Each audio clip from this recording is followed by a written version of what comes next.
Welcome to Sleeping Centuries. Tonight we travel back over 5,000 years to the vast plains of Kurukshetra, to the night before the greatest battle ever told. Not the Mahabharata of grand battle scenes and thunderous weapons, but the quiet Mahabharata, the human Mahabharata. The night when warriors lay beneath the same stars, knowing tomorrow would change everything. Tonight we are going to discover something deeply intimate about this ancient story. The last peaceful night before Kurukshetra. So find your comfortable position now. Let your body sink into wherever you are resting. Let the warm Indian night surround you. Let the distant sound of the river Saraswati carry you. And let the story carry you gently into sleep. Let us begin. The sun had set over the plains of Kurukshetra. Tomorrow at dawn, the largest army ever assembled in the ancient world would face each other across this vast field. 18 Akshauhinis, millions of warriors, brothers who would fight brothers, teachers who would fight students. But tonight, in this final quiet darkness, there was only stillness. The vast camps stretched across the plain like two great cities of canvas and lamplight. Thousands of tents, thousands of small fires, thousands of men trying to find rest before the storm that would come with morning. The air smelled of wood smoke and horses in the dry earth of the Kurukshetra plain. Somewhere in the darkness a conch shell sounded once, low and mournful, then silence again. The Pandava camp stretched along one side of the field, white tents catching the moonlight, banners hanging still in the windless night. In the great tent of Yudhishthira the oil lamps burned low.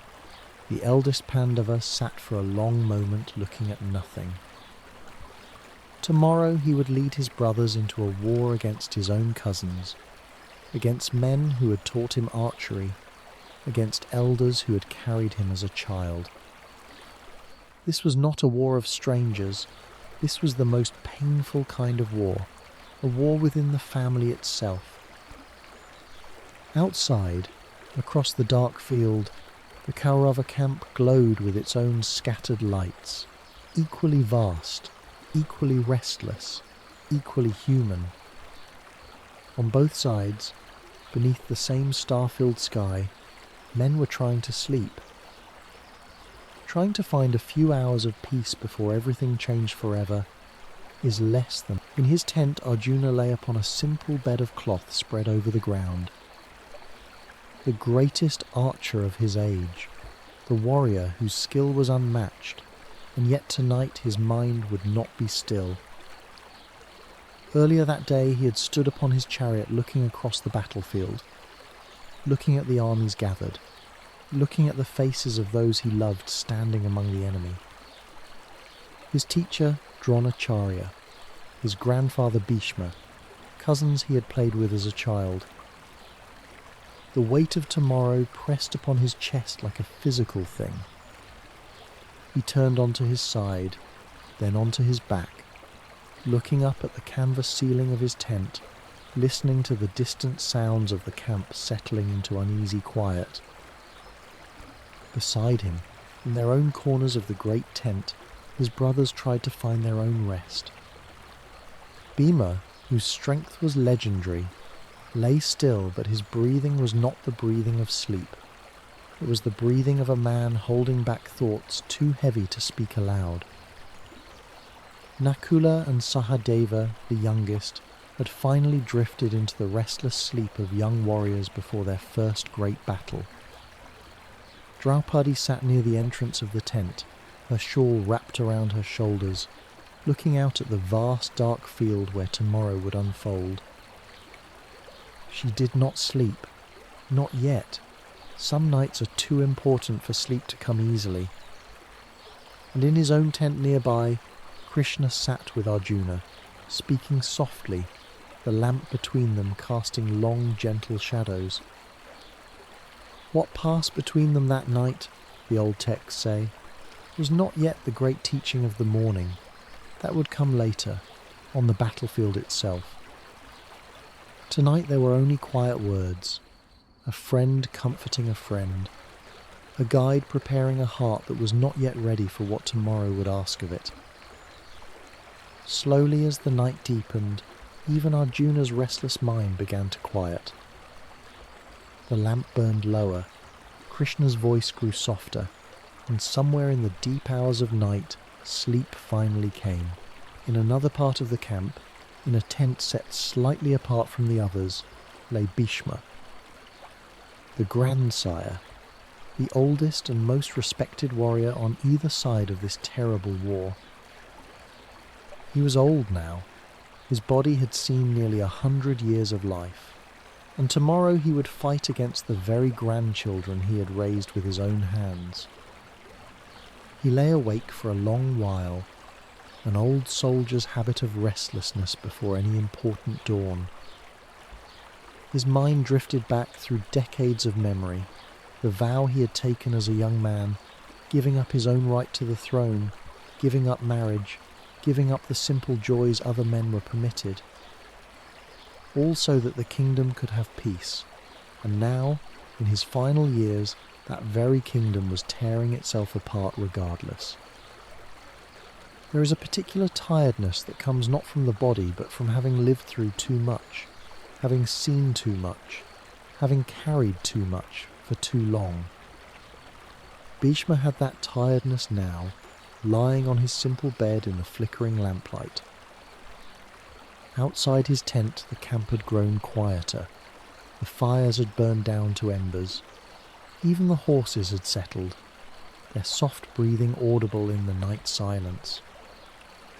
He thought of Devavrata, the boy he had once been, before duty had asked everything of him.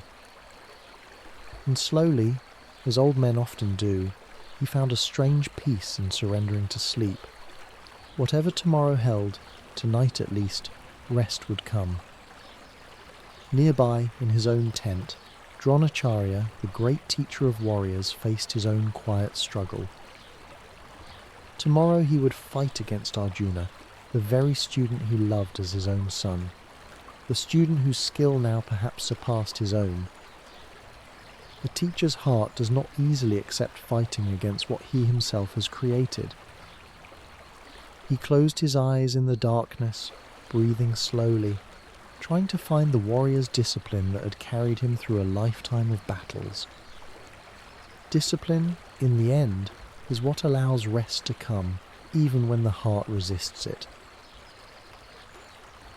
On the other side of the battlefield, in the vast Kaurava camp, similar quiet struggles played out beneath the same stars. Duryodhana lay in his grand tent, richer and more elaborate than any other on the field, yet sleep did not come easily to him either. Power and position, even at their greatest, cannot guarantee peaceful rest. The heart carries what it carries regardless of the silk one sleeps upon. Karna, the great warrior whose own birth carried such painful secrets, sat for a long while outside his tent, looking up at the same vast sky that Arjuna gazed upon from the other side of the field. Tomorrow he would face Arjuna, though neither of them yet fully understood the truth that bound them together as brothers by blood. Fate is patient. It reveals its secrets exactly when it chooses, not a moment before.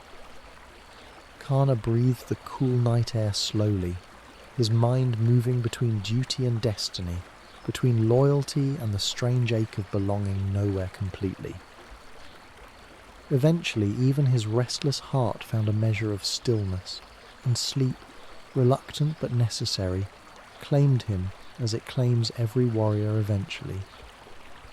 Throughout both camps, this pattern repeated itself 1,000 times over. Young soldiers who had never seen real battle lay thinking of home, of mothers, of fields they had left behind to answer the call of duty. Older soldiers, who had seen battle before, slept the deeper, more practiced sleep of men who understood that tomorrow would come whether they rested or not, and so chose rest. The ancient texts tell us that on this final night before Kurukshetra, the gods themselves were said to watch from the heavens. Indra and the other devas, looking down upon this vast assembly of warriors, many of whom had been blessed by their own divine grace, many of whom would not see another sunset. There is something profoundly human in this image. Even with the gods watching, even with destiny already written, the simple need for sleep, for rest, for a few hours of peace before duty calls, remained universal, is less than #0. Eighth Hashor is greater than. Sleep does not discriminate between warrior and farmer, between prince and commoner, between those whose names will be remembered for 5,000 years, and those whose names the world will never know. Every single person in both camps that night needed the same thing: rest, peace. A few hours of surrender before the dawn demanded everything from them. While the great warriors finally found their uneasy rest, Krishna himself remained awake longer than most. There is a particular weight that comes with seeing clearly what others can only sense. Krishna understood the full shape of what tomorrow would bring, understood it more completely than any warrior sleeping in either camp. He walked slowly through the quiet paths between the tents of the Pandava camp, his presence calm and unhurried, despite everything he carried in his understanding. The night was clear. The stars above Kurukshetra burned with the same ancient light that has always watched over the affairs of mortals, indifferent to human sorrow, yet somehow also witness to it. Krishna paused beside the dying embers of a watchfire, looking up at that vast sky, the same sky under which countless battles and countless births and countless quiet nights of rest had unfolded since the beginning of time itself. Dharma is rarely simple. It rarely arrives without cost. Tomorrow's Dharma would arrive wrapped in grief for everyone, victors and defeated alike. Yet even knowing this, even carrying this vast understanding, Krishna's own presence remained a source of strange calm to everyone around him. Perhaps this is the deepest teaching hidden within this quiet night before the storm. That peace is possible even within difficulty. That rest can be found even when the heart knows what tomorrow holds. That surrendering to sleep, surrendering to the natural rhythm the body requires, is itself a form of trust in something larger than our individual fears. As the night deepened toward its final hours before dawn, even Krishna eventually found his own rest, brief but complete, beneath the same ancient stars that watched over every sleeping warrior on that vast and fateful field. Tomorrow would bring what it would bring. Tonight, for just a little longer, there was only the stillness of sleep, gathering its quiet strength across two great armies who would soon become history. It was not only the warriors who rested that night. The vast field of Kurukshetra itself, soon to become forever marked by what would unfold upon it, lay quiet beneath the stars in these final peaceful hours. Thousands of horses, tethered in long rows throughout both camps, shifted and settled in their own rhythms of rest. Their soft breathing, their occasional quiet movements, created a gentle undercurrent of sound beneath the deeper silence of the night. War elephants, massive and ancient creatures, stood in their enclosures, swaying slightly, finding their own deep animal sleep, despite sensing, perhaps, the unusual tension that filled the air around them. Even the simplest creatures understand when something significant approaches, though they cannot name it as humans do.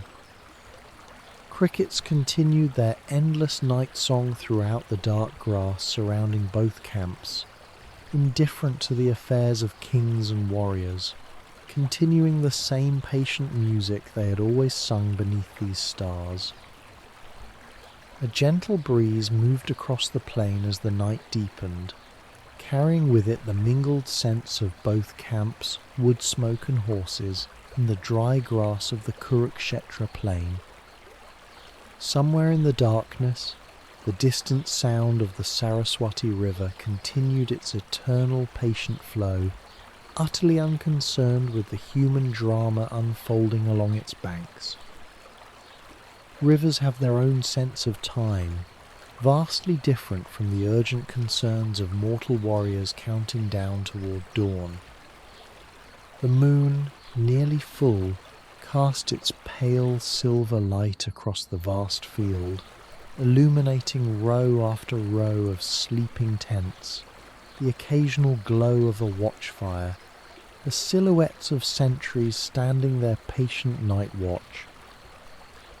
This same moon had watched over countless nights before this one, would watch over countless nights after, indifferent, yet somehow also witness to everything that mattered to the small mortal lives unfolding beneath its light.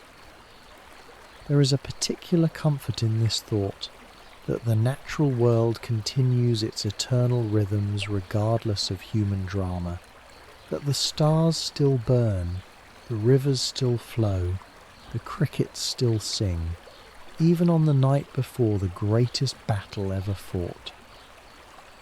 Perhaps this continuity itself is a form of peace, the knowledge that whatever tomorrow holds, the deeper rhythms of existence continue, patient and unbroken, exactly as they always have.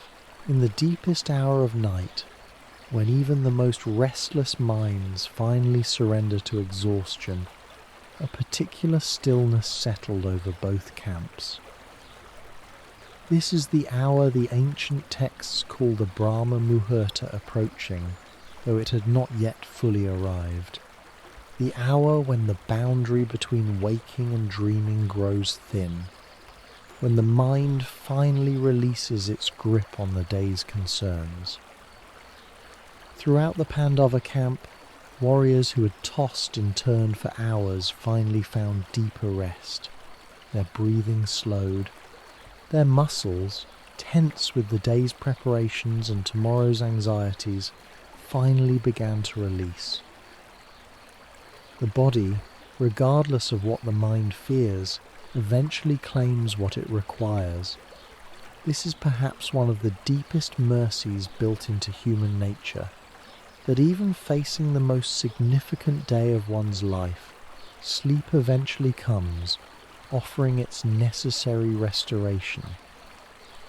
Bhima's powerful frame, finally still, rose and fell with the steady rhythm of deep sleep. Tomorrow he would need every measure of his legendary strength. Tonight his body wisely claimed the rest that strength required. The twins, Nakula and Sahadeva, slept the particular sleep of younger warriors, their faces in repose appearing almost peaceful despite everything that approached with morning. Even Yudhishthira, whose righteous heart had carried such weight throughout the evening, eventually found his own measure of rest, his breathing finally settling into the patterns of genuine sleep rather than mere exhausted stillness. Across the dark field, similar stillness settled over the Kaurava camp. Even Duryodhana, whose ambitions had driven so much of what would unfold tomorrow, eventually succumbed to the same universal need for rest that claims every human being regardless of their choices or their fate. There is something deeply equalizing about sleep. It comes to the righteous and the ambitious alike. It does not judge. It does not discriminate. It simply arrives when the body has exhausted its capacity for wakefulness, offering its quiet gift to whoever needs it. This is the hour you are approaching now, the deepest hour, The hour when thoughts finally grow quiet, when the body finally surrenders completely, when sleep claims what it has been patiently waiting to claim. Let it come now, just as it came to every warrior sleeping beneath those ancient Kurukshetra stars. There is nothing more you need to do, nothing more to prepare. Whatever tomorrow holds for you, tonight asks only this: rest, surrender, peace. In the final hours before dawn, a particular quality of stillness settles over any battlefield about to wake into history. The stars had begun their slow, imperceptible journey toward morning, though true dawn remained hours away yet. Throughout both camps, the deepest sleep of the night held its quiet dominion. Warriors, who would face each other in mere hours, lay equally vulnerable in their rest, equally human, equally in need of this final gift of peace before duty called. Somewhere a night bird called once, then settled into its own silence. The Saraswati continued its eternal patient flow. The moon continued its slow descent toward the western horizon. In Arjuna's tent, Krishna sat for a long while simply watching his friends sleep, this man who tomorrow would need to find courage beyond what he currently believed himself capable of. Sometimes the deepest compassion is simply allowing rest to do its necessary work, without disturbance, without hurry, trusting that what needs to happen will happen when the time comes. Across the vast field, in tent after tent, this same quiet vigil played out in countless smaller ways. Mothers who had sent sons to this war, though far from the battlefield itself, lay awake in their own distant homes, sending silent prayers across the miles. Wives who would become widows by tomorrow's sunset, though they did not yet know this, slept beside husbands for what would be, for many, a final night together. This is perhaps the deepest sorrow embedded within this ancient story, that such profound human tenderness existed alongside such inevitable loss. That love and duty and destiny intertwined so completely that no one could fully escape what fate had written. Yet even within this sorrow, there is something worth holding on to, the simple fact that rest came. That peace, however temporary, however fragile, found its way into the hearts of warriors who needed it most. That even facing history's greatest battle, even carrying duty's heaviest burdens, the human need for sleep, for surrender, for quiet restoration, remained constant and unbroken. You are part of this same ancient rhythm now. The same need for rest that claimed Arjuna and Bhima, and even mighty Bhishma on that long ago night, still lives within you. The same stars that watched over Kurukshetra's final peaceful night still wheel slowly overhead, ancient and unchanging, watching over your own rest now just as they watched over theirs. Let your breathing slow now. Let your thoughts settle like dust after the day's long journey. You have nowhere to be, nothing to prepare. The night is vast and patient and holds you exactly as it held those ancient warriors so long ago. Whatever tomorrow holds for you, tonight asks only this single thing: rest. The story of Kurukshetra continues, as it always has, but for now, in this quiet hour, there is only sleep, gathering you gently into its ancient embrace. And you are finally, almost, there. Shubh Ratri. Sleep well.